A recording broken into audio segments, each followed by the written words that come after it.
com o espírito conectado, com o corpo em santidade, andando na palavra, vigiando, porque o diabo quer pegar você.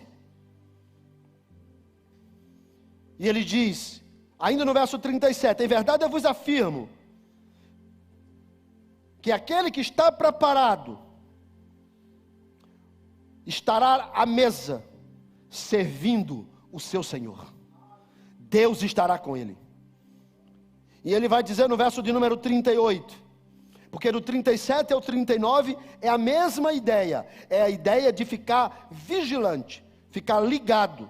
Ele diz, sabe, vai acontecer que o seu Senhor pode vir na segunda vigília, pode vir na terceira vigília, mas bem-aventurados, mais uma vez, feliz é aquele que se achar assim, vigilante, ligado, coração brindado, mente guardada no temor do Senhor, santidade no corpo, espírito em comunhão, oração, seguindo na palavra e ligado, vigilante.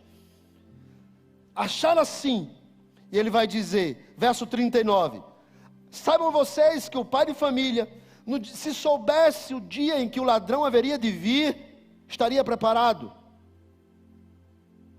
Ele sei que ele está falando de estar preparado, mas ele vai dizer, se ele soubesse a hora que haveria de vir o ladrão. E a expressão de, você não sabe a hora, não é uma expressão, neste caso, voltado para a vinda do Senhor. Mas o verso 40, quando ele diz, fiquem vós apercebidos, ligados, porque a hora em que você não cuida, o Filho do Homem virá. E esse aqui não está falando de vinda, mas está falando de morte. Está dizendo que você pode se encontrar com Deus, ou através da sua vinda, ou através da sua morte. E ele diz, esteja preparado, porque você não cuida a hora em que o ladrão chega. De repente, foi.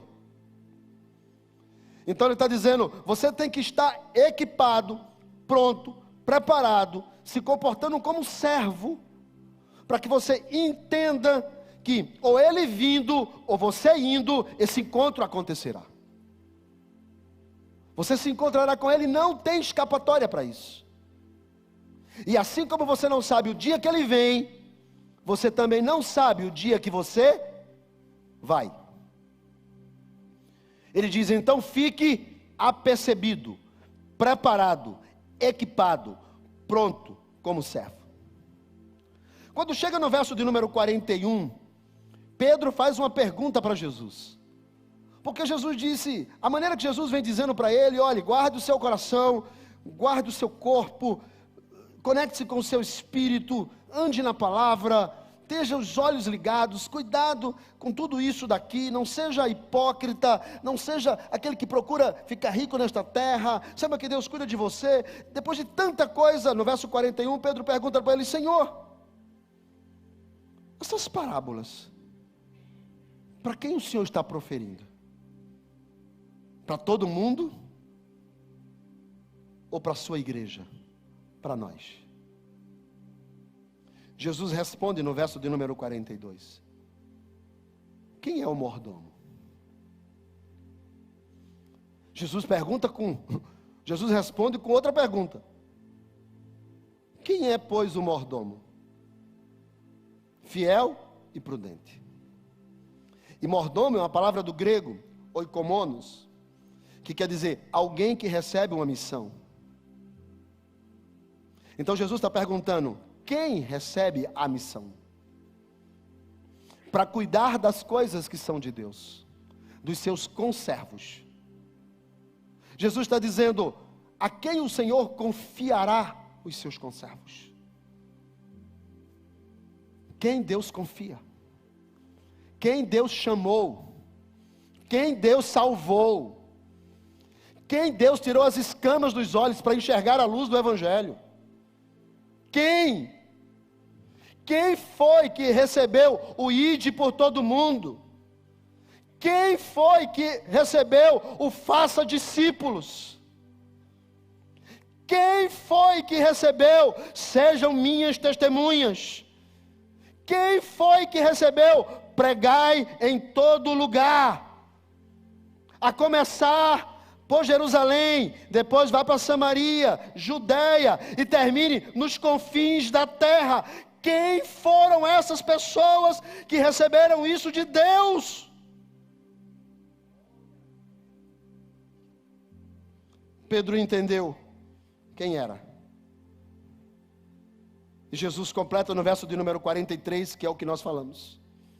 Bem-aventurado é aquele que é salvo pelo Senhor, que é servo, que quando o Senhor vier, encontro, parousia, igreja se encontrando com seu Deus, ele ser servo, agindo assim, coração perdoador, boca de profeta, olhos na palavra, joelhos na terra, corpo em santidade, missão sendo cumprida,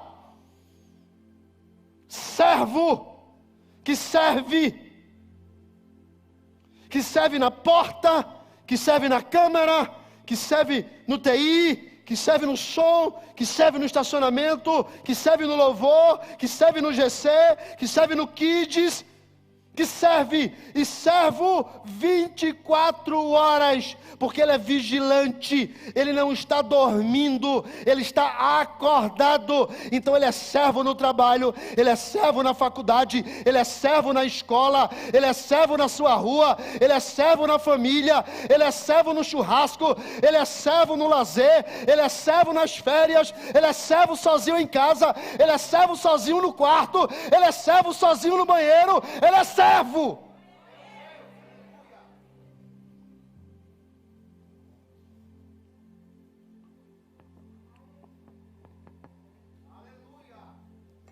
Servo.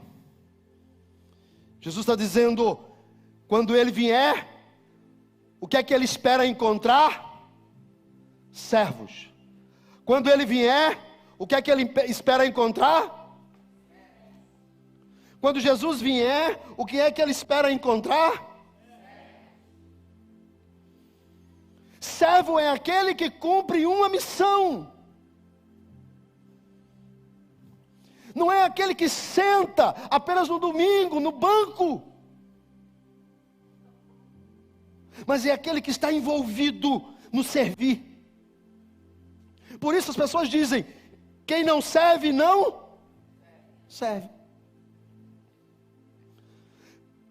O que é que eu estou fazendo? O que é que eu estou servindo ao meu Senhor que me resgatou da morte e do juízo? O que é que eu estou fazendo?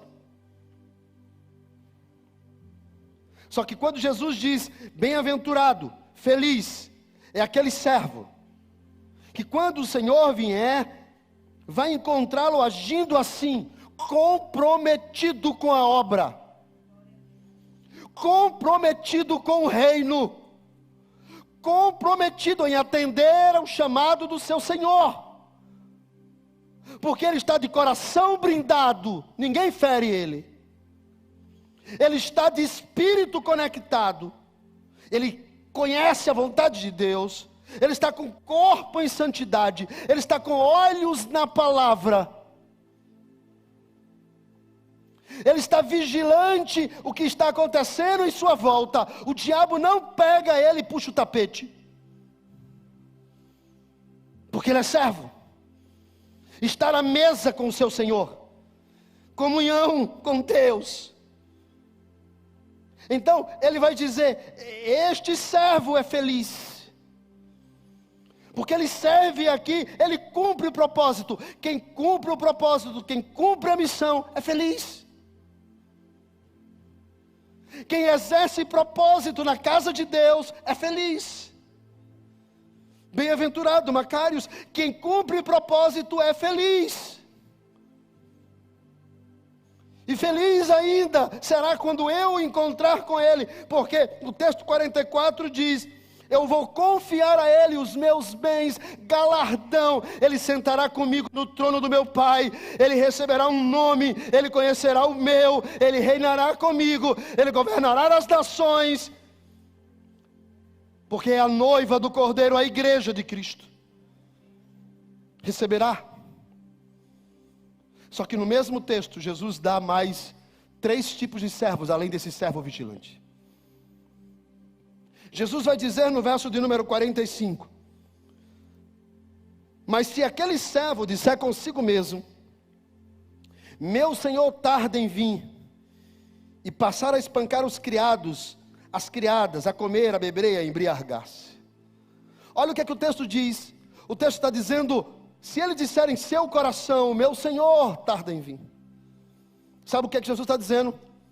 Existem servos que estão aqui, que parecem servos, mas aqui dentro não servem, não acreditam.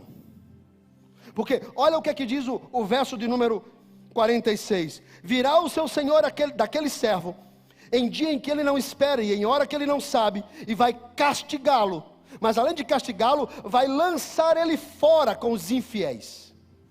Infiéis. Quem são os infiéis? São aqueles que não são fiéis, os que não são crentes, os que nunca aceitaram Jesus, os que nunca tomaram uma decisão, os que nunca abriram o coração para receber o Senhor. Infiel. E como é que termina esse servo que no seu coração não acredita? Ele termina com os infiéis, porque ele também não acreditava, apesar de estar aqui dentro. Pessoas que estão aqui dentro, mas não creem nessa palavra, não creem no encontro com Deus, não creem que se elas partirem, elas irão à eternidade, não creem que Jesus morreu na cruz, os seus pecados foram perdoados, e Deus, através do seu Espírito, cobra de nós uma vida de santidade e a missão no seu reino. Elas não acreditam nisso. E por isso são servos de nome, mas não são servos de fato. Por isso são servos de nome, mas agem de maneira equivocada. Espancam, bebem, pecam, se prostituem, não estão nem aí, mas têm nome de servo. São motivos de escândalo para o Evangelho. Transformam o Evangelho em mercadoria barata, graça pisada. Porque tem nomes de servos, mas agem de maneira diferente. Jesus disse: sabe por que eles agem de maneira diferente? Porque eles não acreditam que eu um dia vou vir e vou me encontrar com eles e vou pedir conta da vida deles. Então eu vou pegar eles e vou lançar eles junto com os infiéis. Terceiro tipo de servo. Jesus vai dizer: existe também aquele servo, verso de número 47, que porém conheceu a vontade do seu Senhor, mas mesmo conhecendo a vontade do seu Senhor, não se aprontou e não fez segundo a vontade do seu Senhor. Esse não é lançado fora, mas recebe o galardão da sua injustiça. De gente que sabia que tinha que fazer, mas não fez. Sabia que podia ofertar, mas não ofertou. Sabia que podia trazer alguém para a igreja, mas não trouxe. Sabia que precisava ler a Bíblia, mas não leu. Sabia que precisava orar, mas não orou. Sabia que precisava fechar a boca, mas falou demais. Jesus disse: um servo que sabia o que devia fazer, mas não fez. O galardão dele será punido. Não deixará de ser salvo, não será lançado fora com os infiéis, mas não receberá a benevolência do servo vigilante. Se você sabe o que tem que fazer e não faz, existem consequências para aquele que sabe que tem que servir e não serve.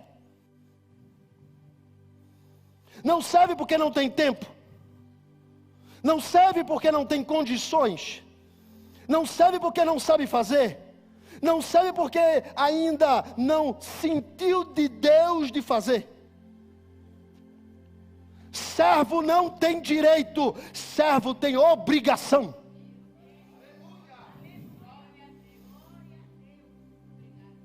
Nós precisamos entender que como igreja, como servos, nós estamos aqui para servir. Ele nos salvou para ser servos. Há uma missão e eu tenho que cumprir essa missão.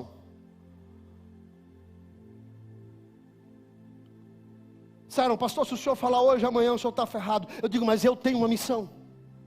E eu preciso pregar hoje. E eu preciso dizer para a igreja que nenhum de vocês vai ser indesculpável diante de Deus em dizer, eu não sabia que eu tinha que servir. Eu achei que era só levantar a mão e estava tudo resolvido.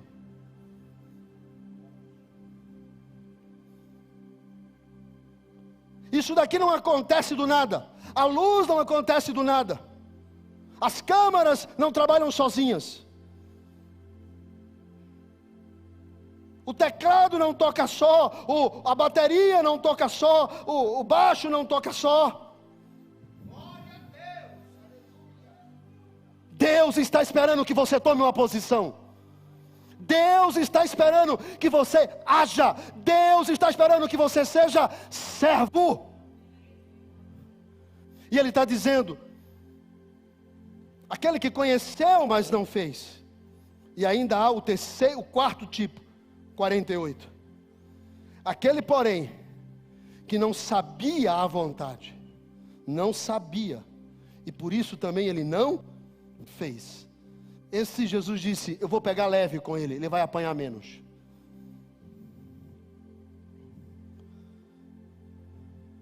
Porque ele não sabia. Então Jesus está dizendo, aquele em quem a gente dá, a gente cobra mais. E aquele que a gente não dá, a gente cobra menos.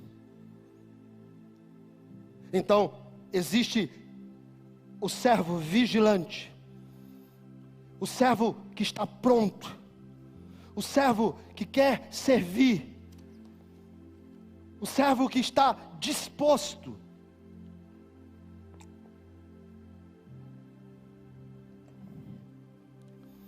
O servo que quer exercer a sua missão. Pessoas que receberam talentos de Deus. Pessoas que têm habilidades. Pessoas que têm saúde. Pessoas que têm condição. E não fazem nada para o reino e para o evangelho. Mas existe aqueles que todos os dias sabem e dizem dentro de si, sabe o que é que importa? Que ele cresça e que eu diminua. Que ele cresça e que eu diminua. Que ele cresça e que eu diminua. Que o nome de Cristo seja propagado. O Cristo que liberta das drogas. O Cristo que salva o mais vil pecador. O Cristo que restaura os casamentos. O Cristo que batiza com o Espírito Santo e com fogo.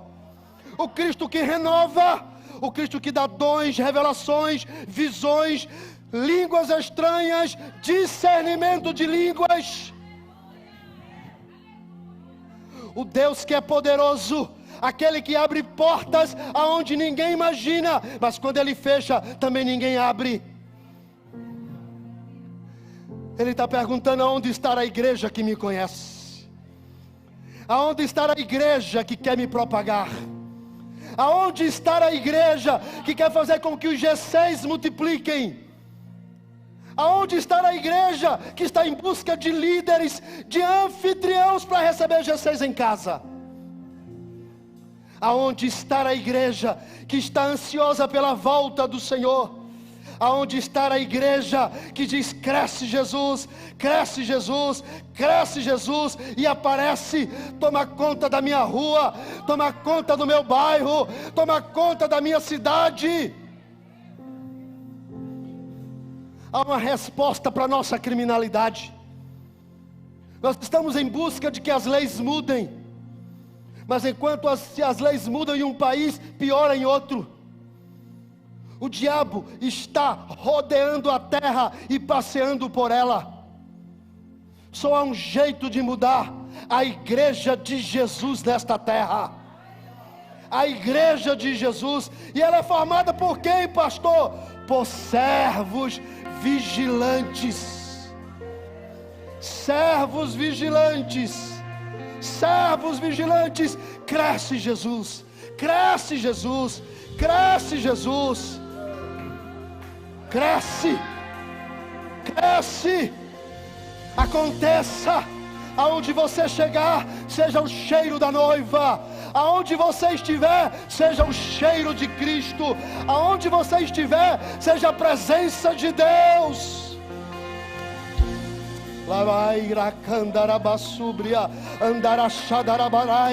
Deus vai fazer algo nesta igreja.